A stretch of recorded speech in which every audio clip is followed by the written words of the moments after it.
ಹರೀಶ್ ನಮಗೆ ಇದಕ್ಕೆ ಸಂಬಂಧಪಟ್ಟಂಗೆ ಮತ್ತಷ್ಟು ಡೀಟೇಲ್ಸ್ ಅನ್ನ ಕೊಡ್ತಾರೆ. ಹರೀಶ್, ಈಗ ರೈಲ್ವೆ ನಿಲ್ದಾಣ ಆಯಿತು, ಹಲವು ರೈಲ್ಗಳಿಗೆ ಚಾಲನೆ ಕೊಟ್ಟಿದ್ದಾಯಿತು, ಈಗ ಏರ್ಪೋರ್ಟ್ನ ಉದ್ಘಾಟನೆಯ ಸಂದರ್ಭ, ಅದಕ್ಕೆ ಸಂಬಂಧಪಟ್ಟ ಹಾಗೆ ಏನೇನೆಲ್ಲ ಆಗ್ತಾ ಇದೆ ವಿವರ ಕೊಡ್ಬೋದಾ ಹರೀಶ್?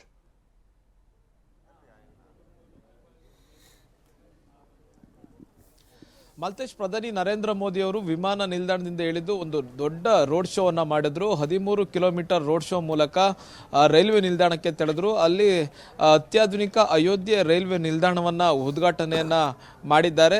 ಜೊತೆಗೆ ದೇಶದ ವಿವಿಧ ನಗರಗಳಿಗೆ ಸಂಪರ್ಕಿಸುವಂತಹ ವಂದೇ ಭಾರತ್ ಎಕ್ಸ್ಪ್ರೆಸ್ ರೈಲು ಹಾಗೂ ಅಮೃತ್ ಭಾರತ್ ಎಕ್ಸ್ಪ್ರೆಸ್ ರೈಲ್ಗೂ ಕೂಡ ಚಾಲನೆ ನೀಡಿರುವಂತಹದ್ದು. ಒಂದು ಅತ್ಯಾಧುನಿಕ ಏರ್ಪೋರ್ಟ್ ಅನ್ನ ರೈಲ್ವೆ ನಿಲ್ದಾಣವನ್ನ ಉದ್ಘಾಟನೆಯಾದ ಬಳಿಕ ಅಯೋಧ್ಯೆಯ ರಾಮ ಮಂದಿರ ನಿರ್ಮಾಣದ ಬಗ್ಗೆ ಒಂದಷ್ಟು ಮಾಹಿತಿಯನ್ನು ಪಡೆದುಕೊಂಡಿದ್ದಾರೆ ಅನ್ನುವಂತಹ ಮಾಹಿತಿ ಸಿಗ್ತಾ ಇದೆ. ಟ್ರಸ್ಟ್ನ ಕೆಲವರನ್ನ ಭೇಟಿಯಾಗಿ ಹೇಗೆ ನಡೀತಾ ಇದೆ, ತಯಾರಿ ಹೇಗೆ ನಡೀತಾ ಇದೆ, ಜನವರಿ 22ರ ರಾಮ ಮಂದಿರ ಉದ್ಘಾಟನೆಗೆ ಅಯೋಧ್ಯೆಯಲ್ಲಿ ಯಾವ್ಯಾವ ರೀತಿ ತಯಾರಿ ನಡೀತಾ ಇದೆ, ಮತ್ತೆ ಯಾವ್ಯಾವ ಅತಿಥಿಗಳು ಬರ್ತಾರೆ, ಹೇಗಿದೆ ಪ್ರೋಗ್ರಾಮ್ನ ಒಟ್ಟು ವಿಚಾರದ ಬಗ್ಗೆ ಚರ್ಚೆಯನ್ನ ಮಾಡಿದ್ದಾರೆ ಅನ್ನುವಂತಹ ಮಾಹಿತಿ ಸಿಗ್ತಾ ಇದೆ. ಅಲ್ಲಿ ಚರ್ಚೆಯನ್ನ ಮಾಡಿ ಹನುಮಾನ್ ಗಡಿಗೂ ಭೇಟಿಯನ್ನ ಕೊಟ್ಟು ಅಲ್ಲಿಂದ ಭಕ್ತಿ ಮಾರ್ಗದಿಂದ ರಾಮ ಮಾರ್ಗದಿಂದ ಈ ಒಂದು ಲತಾ ಮಂಗೇಶ್ಕರ್ ಸರ್ಕಲ್ಗೆ ಬರ್ತಾರೆ ಅನ್ನುವಂತಹ ನಿಟ್ಟಿನಲ್ಲಿ ಈಗ ಎಲ್ಲ ರೀತಿ ಸಜ್ಜಾಗಿದೆ. ಈ ಲತಾ ಮಂಗೇಶ್ಕರ್ ಸರ್ಕಲ್ ನೋಡಬಹುದು, ಪುಷ್ಪಗಳಿಂದ ಅಲಂಕಾರವನ್ನ ಮಾಡಲಾಗಿದೆ. ವೀಣೆಯ ಆಕೃತಿಯನ್ನು ಕೂಡ ಇಲ್ಲಿ ಫಿಕ್ಸ್ ಮಾಡಲಾಗಿದೆ. ಇದೊಂದು ಅಯೋಧ್ಯೆಯ ಒಂದು ಸೆಂಟರ್ ಆಫ್ ಅಟ್ರಾಕ್ಷನ್ ಅಂತ ಹೇಳ್ಬೋದು. ಯಾರೇ ಭಕ್ತರು ಯಾತ್ರಿಗಳು ಬಂದರೆ ಈ ಒಂದು ಸರ್ಕಲ್ಗೆ ಬರ್ತಾರೆ, ಇಲ್ಲಿ ಸೆಲ್ಫಿ ತೆಗೆದುಕೊಳ್ಳುವಂತಹದ್ದು, ಕುಟುಂಬ ಸಮೇತ ಒಂದು ಫೋಟೋ ತೆಗೆದುಕೊಂಡು ಹೋಗುವಂಥದ್ದು. ಅಂದರೆ ಅಯೋಧ್ಯೆಯಲ್ಲಿ ಇದೊಂದು ಸೆಂಟರ್ ಆಫ್ ಅಟ್ರಾಕ್ಷನ್ ಆಗಿದೆ. ಸಂಜೆ ಆದ ಕೂಡಲೇ ಇಲ್ಲಿ ಲೈಟ್ ಇರುತ್ತೆ, ಚೆನ್ನಾಗಿರುತ್ತೆ. ಈ ಒಂದು ಸರ್ಕಲ್ಗೆ ಈಗ ಮೋದಿ ಬರ್ತಾರೆ ಅನ್ನುವಂಥದ್ದು ಹೇಳಲಾಗ್ತಿದೆ. ಎಲ್ಲ ಭದ್ರತೆಯನ್ನು ಕೂಡ ಮಾಡಿಕೊಳ್ಳಲಾಗಿದೆ. ಈ ಸರ್ಕಲ್ನಲ್ಲಿ ಬಂದು ಪ್ರಧಾನಿ ನರೇಂದ್ರ ಮೋದಿ ಅವರು ಸೆಲ್ಫಿಯನ್ನು ತೆಗೆದುಕೊಳ್ತಾರೆ ಅನ್ನುವಂತಹದ್ದು ಚರ್ಚೆ ನಡೀತಾ ಇದೆ.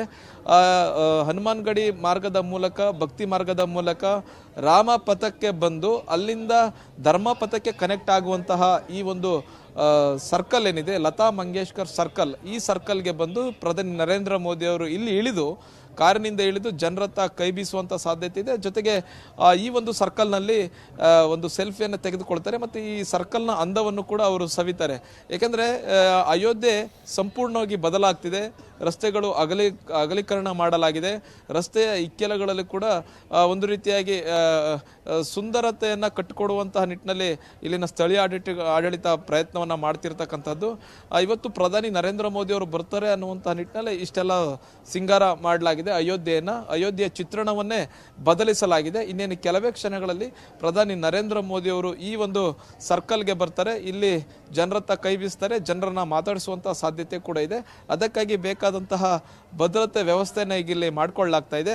ಇಲ್ಲಿಂದ ಪ್ರಧಾನಿ ನರೇಂದ್ರ ಮೋದಿ ಅವರು ನೇರವಾಗಿ ವಿಮಾನ ನಿಲ್ದಾಣಕ್ಕೆ ತೆರಳುತ್ತಾರೆ. ಅಲ್ಲಿ ಒಂದು ಅತ್ಯಾಧುನಿಕ ಅಂತಾರಾಷ್ಟ್ರೀಯ ವಿಮಾನ ನಿಲ್ದಾಣವನ್ನು ಕೂಡ ಉದ್ಘಾಟನೆಯನ್ನ ಮಾಡಲಿದ್ದಾರೆ. ಪಕ್ಕದಲ್ಲೇ ಒಂದು ಸಮಾವೇಶ ಕೂಡ ನಡೆಯುತ್ತೆ.